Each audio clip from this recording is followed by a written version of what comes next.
أفضل أيام الدنيا أيام العشر من ذي الحجة، ربنا فضّلها، وكمان فضّل فيها اللي بيعبدوا فيها على سائر العباد، فلو عايزة ربنا يفضّلِك نسمع مع بعض قول ربنا سبحانه وتعالى: "ولقد آتينا داود منا فضلا يا جبال أوبي معه والطير وألنا له الحديد". يعني لو عايزة ربنا يفضّلِك على غيرِك، لو عايزة ربنا يلين لِك حديد الدنيا وصعاب الدنيا، لو عايزة بركة في حياتِك، بركة في بيتِك، لازم تأوّبي. التأويب هو الاستغفار أو الذكر، وقوله سبحانه وتعالى في حديث القدسي: أنا جليس من ذكرني وأنا معه حين يذكرني.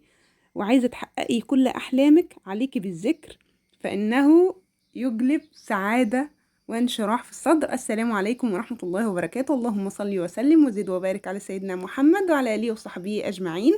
اتأخرت عليكم في موضوع الروتينات، بس يعني غصب عني والله، كان دور تعب صعب كده شوية.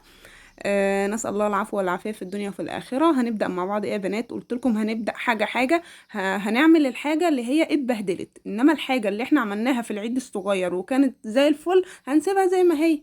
تمام.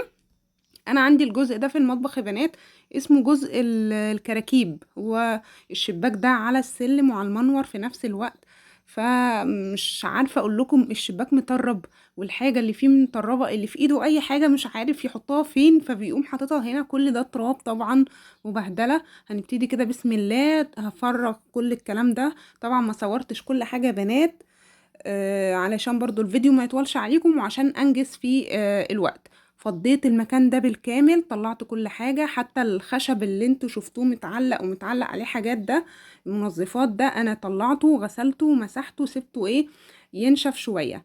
هنيجي بقى ناحية الشباك. زي ما قلت لكم انا بصور بالتليفون في ايدي، يعني علشان ما ينفعش، اولا المكان ضيق جدا وما ينفعش ان انا اصور فيه او اثبت فيه الكاميرا واشتغل. مش هعرف اشتغل براحتي، وكمان ما ينفعش يعني لان قصادي ناس ممكن يفكروا ان انا بصورهم يعني. تمام. تمام. هبتدي كده ايه بالمكنسة اللي هي بتاعت الشبابيك دي، بتنجز يا بنات حلوة قوي. هبتدي ايه ازعفها كده، وكمان قبل ما اعمل كده زعفت السقف والحيطان. تمام. زي ما انتم شايفين كده اهو. المكان ده ضيق جدا، انا عن نفسي لما بقف فيه بيجيلي ضيق تنفس، فبحاول ان انا ايه انجز بسرعة كده. اهو زعفتها كده، ما عادش فيه تراب، ما عادش فيه اي حاجة، وكمان كنستها كده ايه كنسة سريعة. في حاجات في الحيطة دي يا بنات مش عارفة هي صدى ولا ايه، يعني انا حاولت كذا مرة من ساعة ما جينا الشقة يعني ان انا اعملها، بس للأسف ما بترضاش تروح خالص. هنا طبعا كل ده تراب، هبتدي اشيله. الستاند الخشب اللي انتوا شفتوه متعلق هنا ده يا بنات، اللي بعلق عليه المنظفات وكده، كان ستاند بتاع توابل اصلا، بس طقم التوابل كان صيني فدشدش معايا، فما فاضلش منه غير ذكرى، فقلت اعلق عليه. تمام. طبعا ابتديت بقى ايه ارش كده ايه شويه كلور. ده كلوريكس الوان يا بنات، بس كان عندي شويه صغيرين خالص سايب، فقلت اخلصهم يعني. فرميت كده كلوريكس الوان في الارض وشويه ميه كده، وهبتدي ايه امسح بالمساحه. هي الارض مش متبهدله، هي مطربه بس مش اكتر. فانا همسح كده بالمساحه اهو. هجر كده على بره. عايزه اقول لكم انا من الناس اللي ما بتحبش ريحه الكلور ولا الكلوريكس كلوركس الالوان والكلام ده، بس مؤخرا ابتديت احبها. اللي هي ايه بتديني احساس بالنظافه والانتعاش وارمي واعمل. انا بالنسبه للشباك بقى، انا كنت عايزه اخلعه واغسله، بس كان صعب قوي لانه على السلم وعلى منور، فصعب قوي. خفت اصلا ان يدخل لي فيه اي حاجه بنات. تمام. فانا جبت كلوركس الوان وصابون مواعين.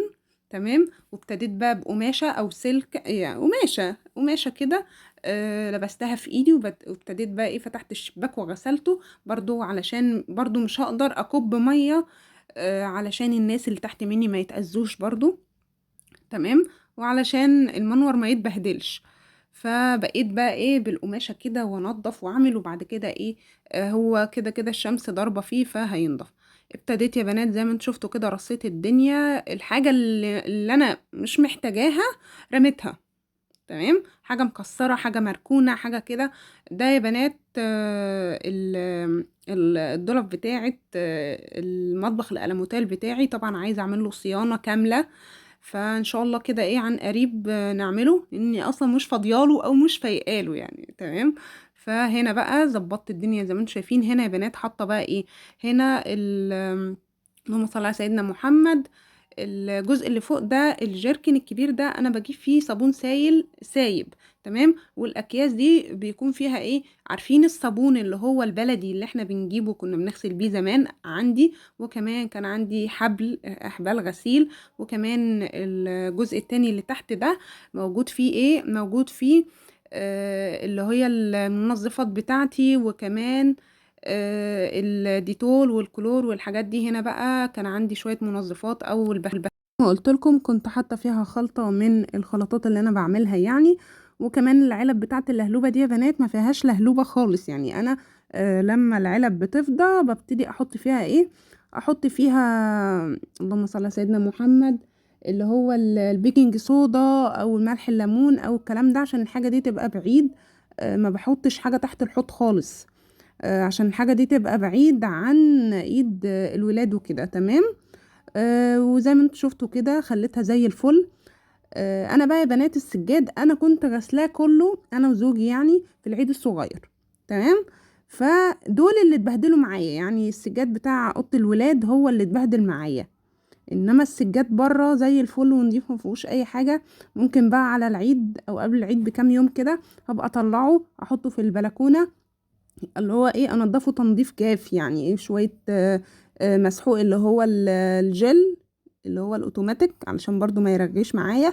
كلوريكس الوان لو في بقعه من الولاد ولا حاجه همسحه كده نضيف وخلاص. وايه وهنشره يقوم وادخله، مش اكتر من كده. انا مش هتعب نفسي واعمل سجاد وانا اصلا غسلاه يعني. ما عداش شهرين يا بنات. تمام.